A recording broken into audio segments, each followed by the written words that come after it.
दोस्तों, भारत देश विविधताओं का देश है।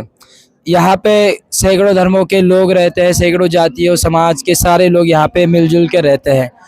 जब भारत देश के अंदर कोई कार्यक्रम आयोजित किया जाता है तो उस कार्यक्रम की विशेषताओं के साथ-साथ ये भी चीज़ पे ज़रूर ध्यान दिया जाता है कि वहाँ पे लोगों का व्यवहार कैसा है, लोग किस तरीके से वहाँ पे रह रहे हैं। जैसे कि आप जानते हैं, हाल ही में होने वाले ये जो संत रामपाल जी महाराज जी के समागम है, यहाँ पे आने वाले श्रद्धालुओं की संख्या लाखों से कम नहीं होती। पूरे भारतवर्ष से लोग एक आश्रम के अंदर आते हैं, यहाँ पे 3 से 4 दिनों तक रुकते हैं और कम से कम 3 से 4 दिनों तक एक ही जगह पे सोते हैं, एक ही जगह पे खाते हैं। ऐसे समय में सवाल ये खड़ा होता है कि सालों से चली आ रही ये जाति प्रथा या ये जो सारी व्यवस्था है, समाज व्यवस्था को इसको किस नज़रिए से संत रामपाल जी महाराज जी के श्रद्धालु इस आश्रम के अंदर देखते हैं और संत रामपाल जी महाराज जी के अनुयायियों का यहाँ पे रहन सहन कैसा है। या आज अभी हमारे साथ जो यहाँ पे जो अनुयायी बैठे हैं, यहाँ पे जो ग्रुप बैठा है, इसमें अलग अलग राज्यों के लोग हैं। बिहार का है, कोई मध्य प्रदेश का है। जैसे कि हम जानते हैं, बिहार के अंदर जाति प्रथा के लिए कई सैकड़ों ऐसे केसेस या फिर उदाहरण हमें मिल जाएंगे जो कि हमें कहीं ना कहीं यूट्यूब के ऊपर या सोशल मीडिया प्लेटफॉर्म पे या जो चैनल्स है उसके ऊपर देखने को मिलते हैं।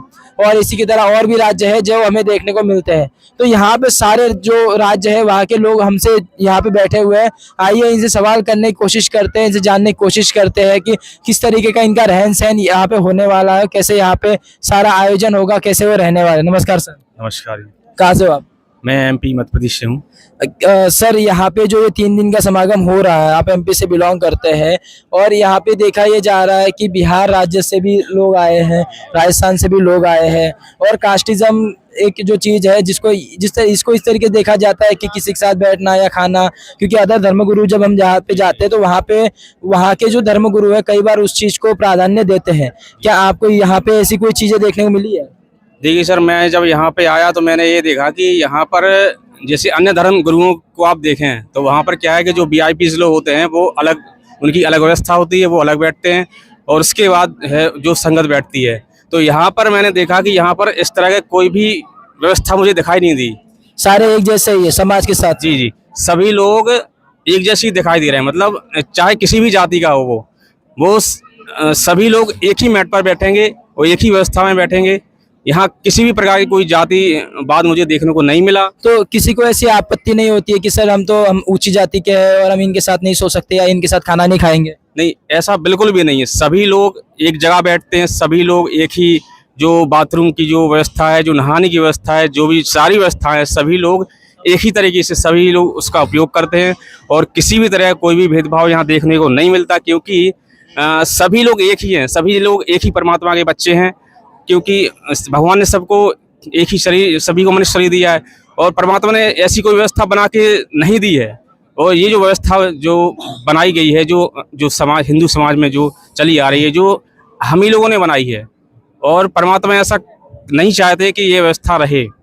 और इस तरह की व्यवस्थाएं, ये व्यवस्था जाति व्यवस्था जी, जाति व्यवस्था कभी सतलोक में, जब हम लोग सतलोक में थे तो इस तरह की कोई जाति व्यवस्था नहीं थी। और जब हम लोग यहाँ आए तो यहाँ पर जो नकली धर्मगुरु हैं, ब्राह्मण हैं, जो उन्होंने इस तरह की व्यवस्थाएं बना दी और समाज को भ्रमित कर दिया।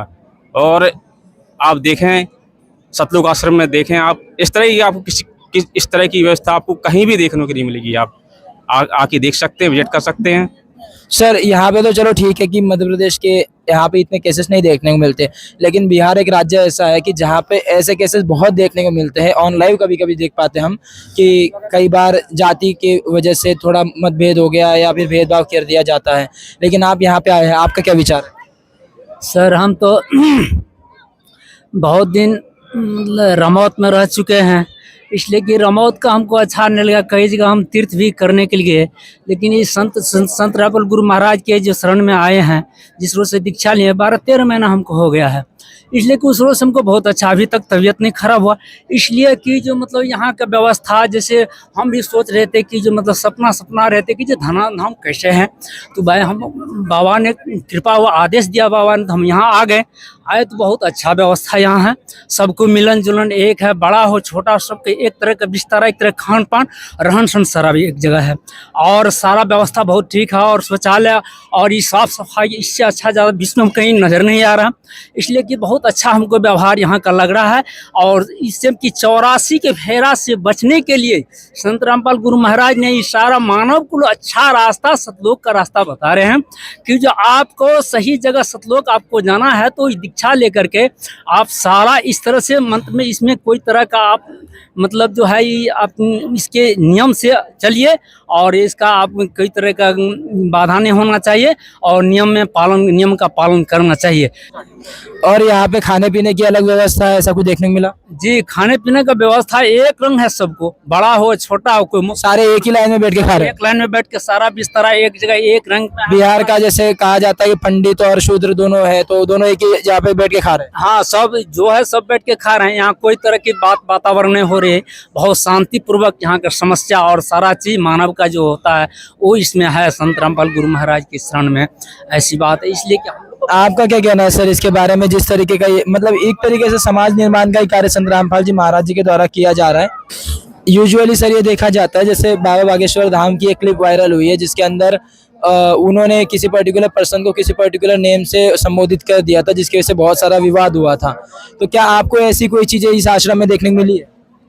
देखिए, पहली बात तो सतलोक आश्रम के अलावा जहाँ भी आप जहाँ की भी बात कर रहे हैं तो वहाँ ये मतलब ये सिस्टम और सतलोक आश्रम का सिस्टम उनसे मैनेज नहीं किया जा सकता, क्योंकि ये सिस्टम पूर्ण परमात्मा द्वारा चलाया गया है।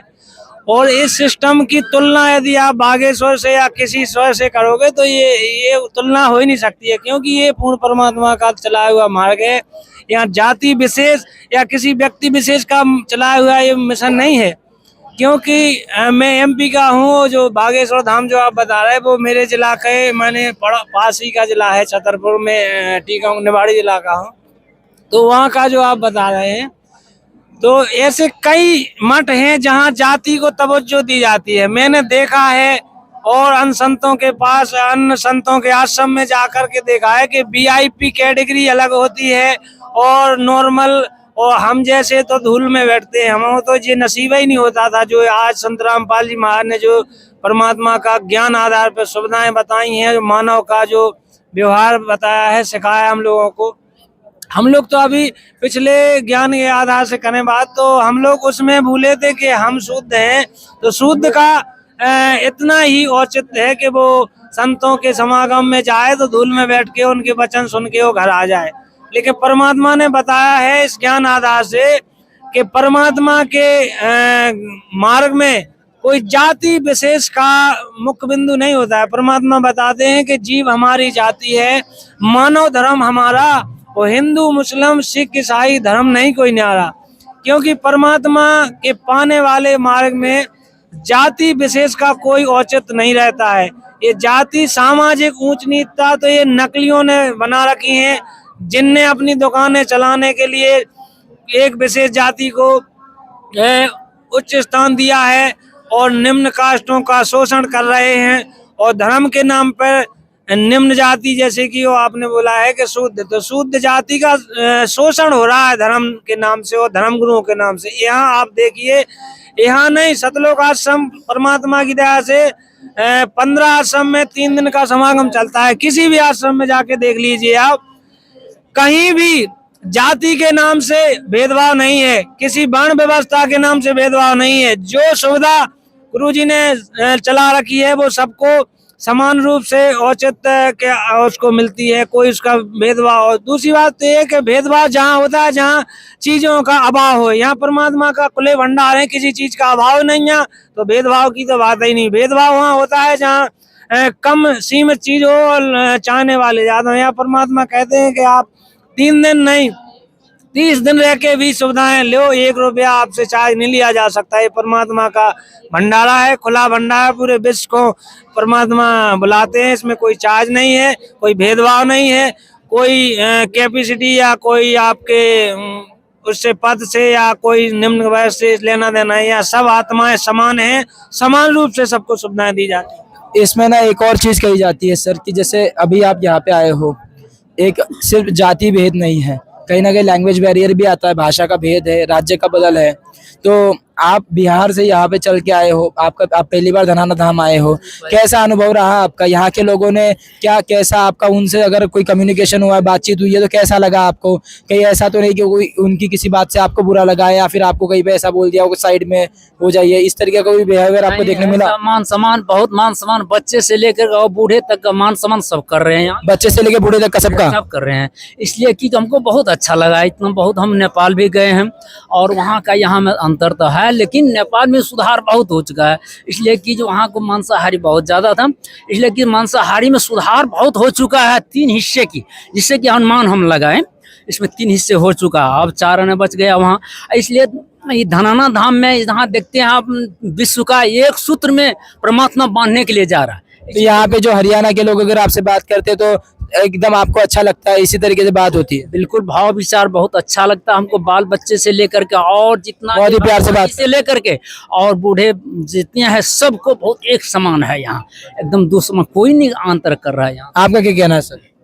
सर यहाँ तो जो है भगत जी ने भी बताया है कि जैसी व्यवस्था यहाँ समान रूप से सभी समान हैं, यहाँ पर ना उठने बैठने की सबको समान व्यवस्थाएं दी जाती हैं, खाना पीना की, यहाँ हर चीज सबको समान दृष्टि से यहाँ सभी को समान। जैसे आप मध्य प्रदेश से आ रहे हो तो यहाँ पे ये हरियाणा राज्य है, यहाँ पे हरियाणवी बोली जाती है, वहाँ पे आपकी भाषा बोली जाती होगी, तो कहीं अगर ऐसा आप अकेले आए हो, परिवार ना हो, तो क्या अकेलापन महसूस होता है इस आश्रम में, या फिर यहाँ की संगत भी आपको अपने साथ लेके मतलब अपना परिवार जैसा समझ के चलती है? यहाँ पे तो जो ये सेवादार रहते हैं वो सभी भाषाओं को जानते हैं, जैसे हम हिंदी बोलते हैं तो वो इसको भी जानते हैं और मतलब तमाम अच्छे प्रकार से बोलते हैं। वातावरण मान सम्मान बहुत अच्छा है यहाँ का। आपको परिवार लेके चलते हैं साथ में? हाँ, परिवार जैसा माहौल है, हमारे साथ व्यवहार करते हैं परिवार जैसा।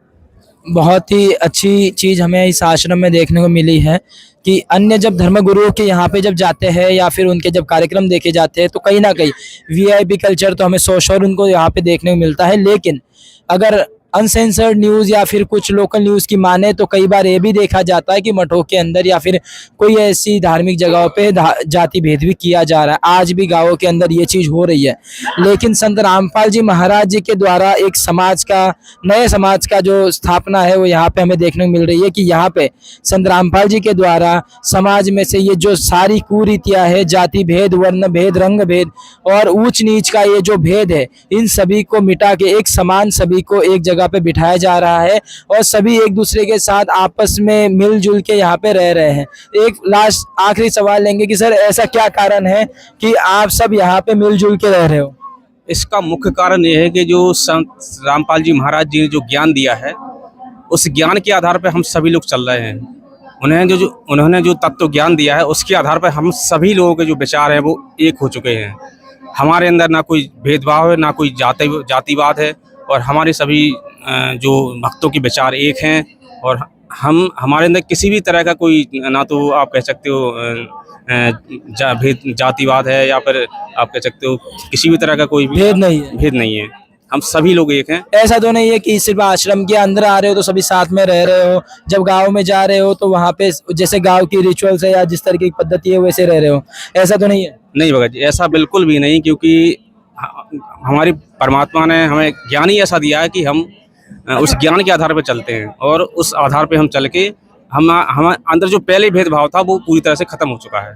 सर, हमारे गुरुजी ने ये लिखित में नियम में दे रखा है कि अंतिम श्वास तक कोई जाति भेद नहीं करेगा। ये हमारे पहले प्रथम नियम में गुरुजी ने लिखा है कि जाति पात का भेद नहीं रखेगा। वो संत रामपाल जी महाराज का भगत को आएगा। ठीक है, आप आश्रम की बात कर रहे हैं, आश्रम नहीं, वो अंतिम श्वास तक नहीं जाती। यदि वो जाति का अहम होगा तो वो भगत नहीं होगा और रामपाल जी महाराज के आश्रम में उसकी एंट्री नहीं होगी। ये गुरुजी का नियम है लिखित में। अगर कोई जातिवाद करता है या फिर इस तरीके से भेदभाव करेगा तो उसकी एंट्री नहीं होगी? हाँ, उसकी कहीं भी नामदान सेंटर है, आश्रम में, कहीं समागम में उसकी एंट्री नहीं होगी यदि उसको जाति का घमंड है। मतलब वो अनुयायी नहीं माना जाए? हाँ, वो संत रामपाल जी महाराज का अनुयायी नहीं है। गुरु जी का आदेश है कि जो यहाँ जाति नहीं है, भगत समाज के रूप में बैठेगा। कोई भी जाति का यहाँ कोई आश्रम में आपको कोई जाति नहीं बताएगा। आप पूछोगे भी कि कुछ जाति से तो वो भगत समाज से बोलेगा, जाति नहीं बोलेगा। दोस्तों, बहुत ही अच्छा लगा इन लोगों से चर्चा करके, इन लोगों से जान के। आज नए भारत की एक छोटी सी तस्वीर हमें यहाँ पे देखने को मिली है। इन लोगों से जब हमने बात की है तो नया उभरता हुआ भारत हमने आज देखा है कि वो भारत जो एक है वो भारत ऐसा भारत की जो जहाँ पे कोई मतभेद नहीं होता, जहाँ पे कोई भेदभाव नहीं होता, ना रंग रूप के भेद में, ना कोई भाषा के भेद में, ना राज्य के बदल में, ना ऊंच नीच के रूप में। सभी एक समान है, सभी एक परमात्मा की, एक भगवान की भक्ति करके यहाँ पे खुशी से रहते हैं। धन्यवाद।